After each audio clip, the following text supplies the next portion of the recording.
Brad Williams, Excel Prime. We're going to look at this data from a column perspective as opposed to a row. What do I'm talking about?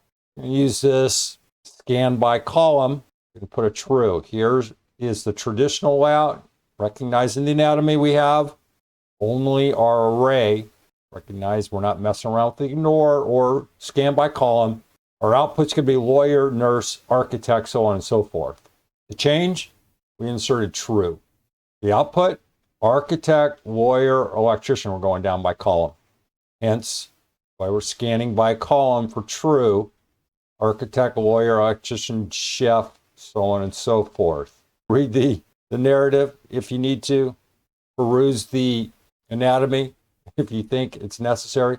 For the most part, the various tools that I've introduced in this compilation of manipulation and text tools are fairly straightforward, easy to understand, and I think that was the design.